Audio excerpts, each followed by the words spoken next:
Hi everyone! Today I will teach you something that you didn't know. Today we are gonna learn how to make sentences.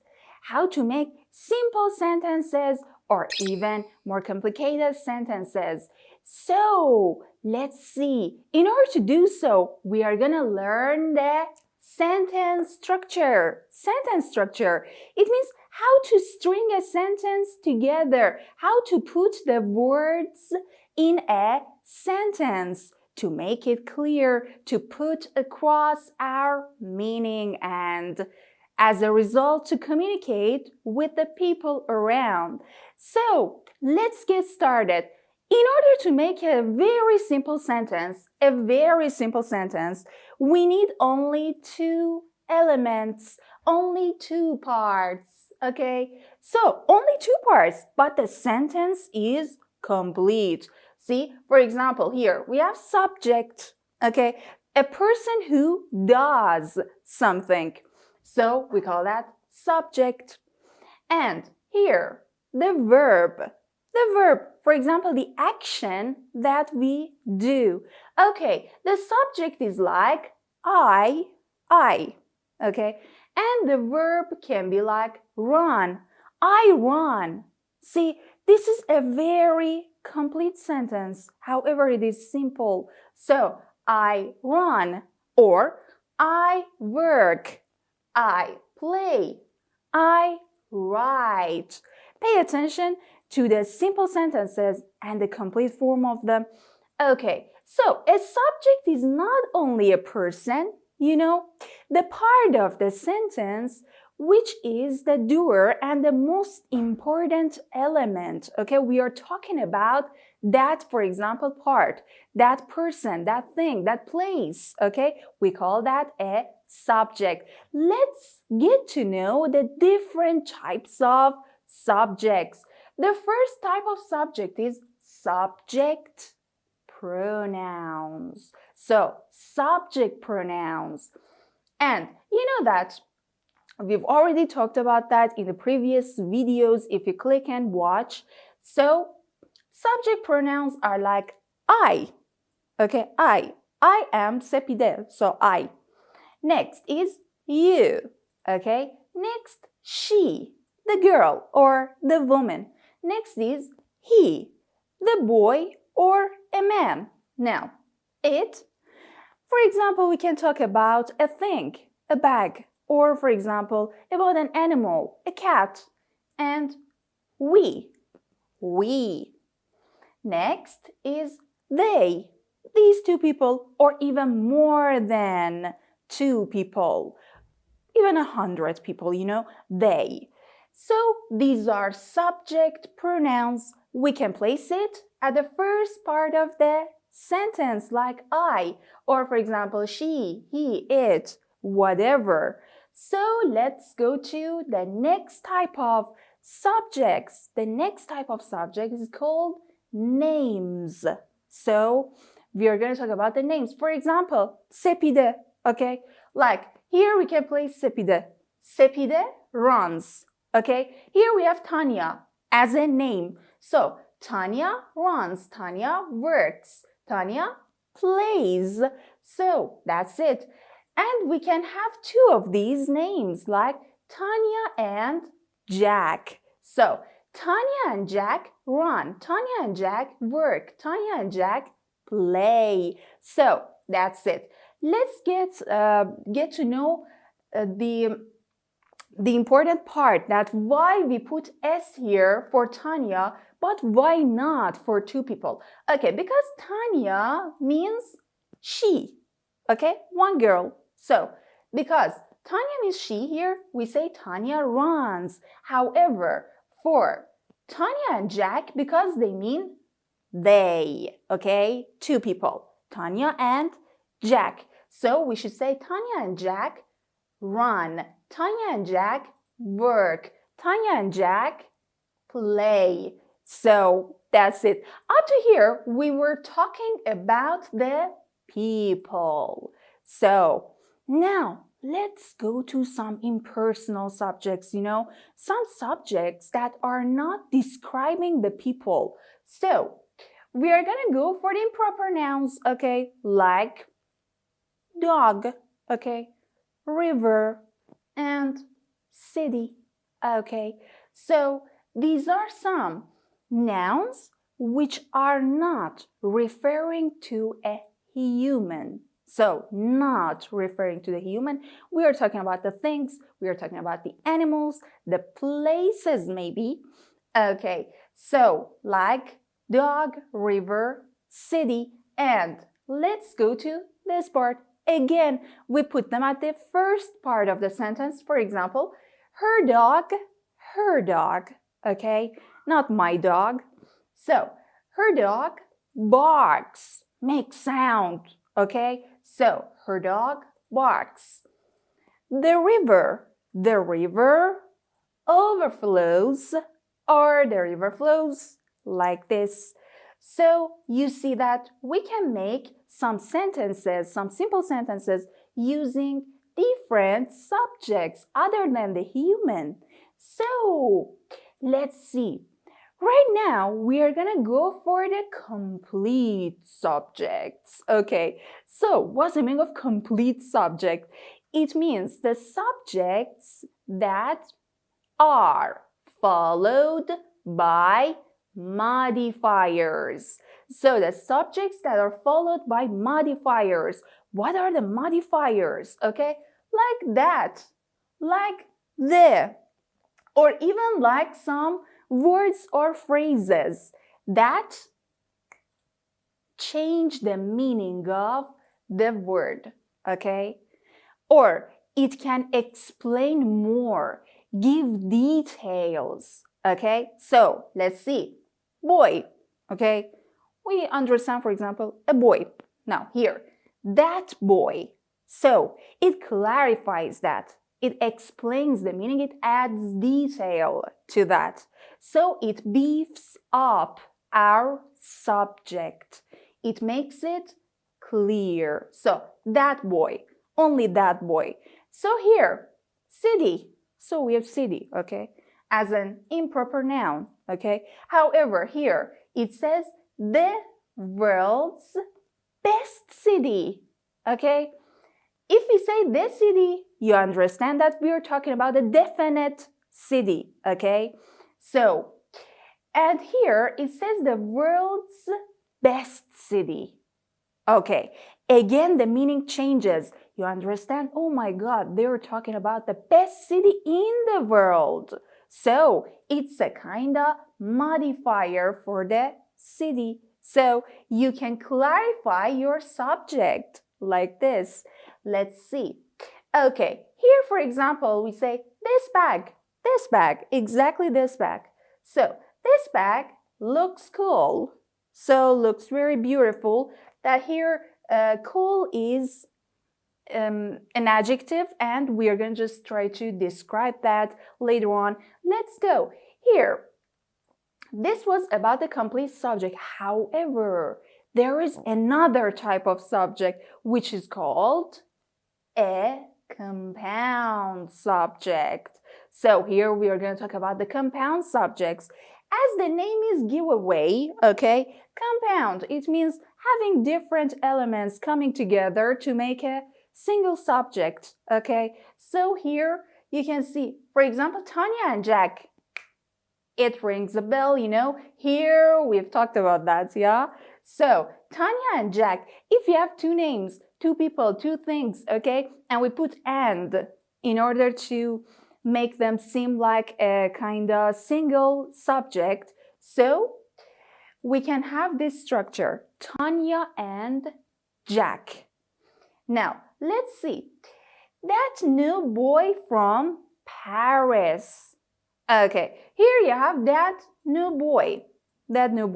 Okay, we are just referring to a person. Again, we complete it from Paris. So we call that a compound subject. It's the complete form of the complete subjects. It's even better, and it's like a noun phrase or a noun clause even. So here you see a noun phrase, that new boy from Paris. Okay, or the tall girl with long hair. So exactly you're addressing that girl. So you're addressing that girl, the tall girl with long hair. I'm not talking about other girls, okay? Only that girl. So let's see here. The tall girl with long hair walks. So it's a subject, you know?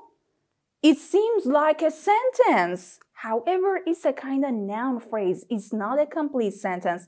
See, for example, the tall girl with long hair. Okay. What do you want to say? You know, it's incomplete. In order to complete this, we need a verb. So we put our verb here. Now, the tall girl with long hair walks. These are some simple sentences which are made by different types of subjects. Remember, I try to make more sentences, string sentences together, and even you can comment them below for us to check. So, I am laughing slyly. So, let's go.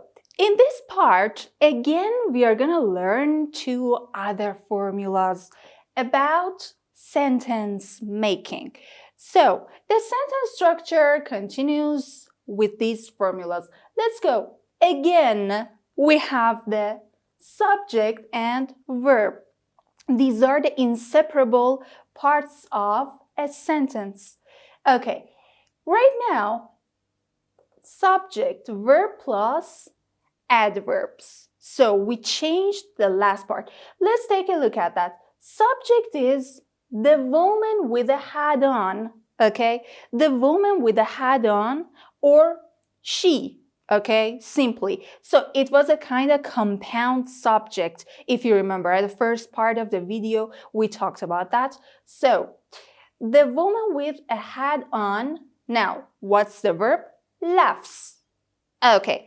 Right now, I will spare better details, or I will spare some details.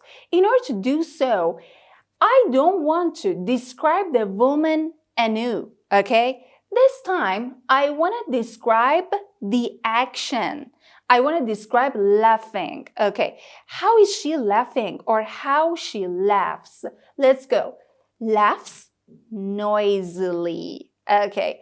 The woman with a hat on laughs noisily. So, I smiled slyly, okay? And what else? For example, she's talking quietly. I teach carefully. You listen carefully. He drives carelessly. So, there are different adverbs. If you have paid attention, there is a common feature of the adverbs. Most of the adverbs are made by an ly, okay? For example, beautiful, beautifully, quiet, quietly, okay?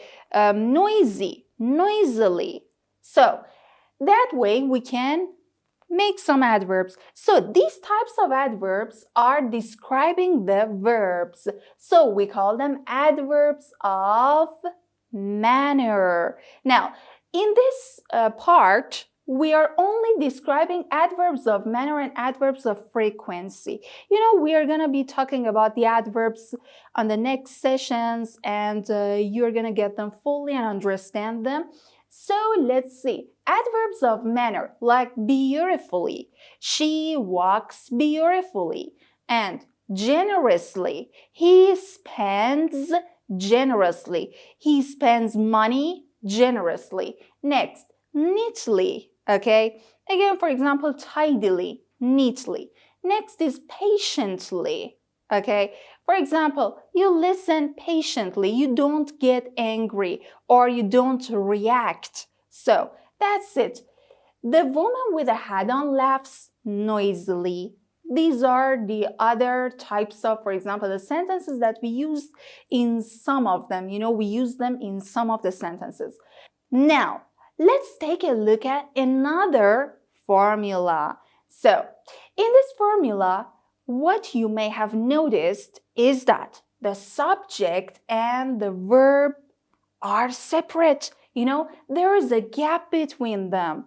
And this gap is called adverbs of frequency, which we are going to refer to afterwards. Let's go. Here, the subject is I, okay? And the verb is listen to. I listen to. So I listen to classical music. This is object. Subject plus verb plus object, and there is a preposition. So additionally here, I listen to classical music. Right now, we are going to talk about the frequency. How often? Okay? So, in order to understand the meaning of usually, so let's go to the adverbs of frequency here. Now, the first one is always. If you do something always, if you always do something, it means you do it. For example, there's 10 days, okay? And you do it all the 10 days. And let's go. Often. If you do something often, it means 7 days or 8 days out of 10 days. If you do something usually, it means 5 or 6 days you do that out of 10 days. And if you do something sometimes, again 4 or 5 days like this, we can say it's sometimes. So rarely means 1 day or 2 days out of 10 days. And never means you don't do it, okay? You never do that, and you just don't like to do that activity at all. So let's go. Here, I usually listen to classical music. I sometimes go to coffee shop. I rarely, for example, I rarely study German like this. So these are the things that we do, and we want to show or put emphasis on the action. So the verbs are really important. They are of great significance. Just pay attention to these types of sentences as well. So this is the last part of our sentence making session. So let's go to this part. In this part, we are gonna learn how to connect two sentences together. In order to do so, we need some conjunctions. Okay, conjunctions are like but. So we create contrast. Conjunctions are like and. We add some information. So to the prior information. Conjunctions like for, it means because. We talk about the reason. So these three conjunctions are necessary in this part in order to form some compound sentences. Let's go ahead to analyze these sentences together. So, I am always. Okay, but I told you before that always falls before the verb, but here it falls after am. Yes, it was correct. Always falls before the main verbs, like the verbs that show the action. For example, I go, I study, I plan, I do something, I teach, okay? I always do, I always plan, okay? So, however here, am, is, are the exceptions. So the to be verbs fall before the adverbs of frequency. Remember that. I am always bored. Bored is an adjective. This adjective has a preposition. I am always bored with video games. So this is a sentence. This is a complete sentence. I am always bored with video games. So let's make a contrast. But, okay, we add but. We put a comma here. So I am always bored with video games, but my sister is often bored with board games. So my sister is often bored with board games. The same thing goes for this sentence. My sister is the subject, is to be verb, and often. Often is the adverb of frequency, and bored is adjective. Again, this is a preposition for bored, and this is the object. My sister is often bored with video games, or I'm sorry, board games. So let's go to the next part, the next sentence. I am crazy about. The same thing goes with the crazy about. Here, crazy means the adjective here. I, subject, am, to be verb, crazy, the adjective, about is the preposition. According to the crazy as an adjective here, paragliding is a kind of activity, okay? Here, this is our object. So, I am crazy about paragliding. Now we are going to add a piece of information. And, so we put and, you can put a comma here. My friend is interested in skydiving. The same thing goes about the second sentence. So we added a piece of information to that. Next part, I usually participate. So I is our subject and usually is the adverb of frequency. Participate is the main verb. So the adverb of frequency falls before that, and in is the proper preposition for participate. So workshops, and this is our object. So I usually participate in workshops. Now we're gonna state the reason why. For I should learn some skills well. So I should learn some skills well. Here, I is our subject, learn is the verb, and some skills is the object, well is adverb. That's the end of this session. Hope that you liked the video and see you next session. Bye.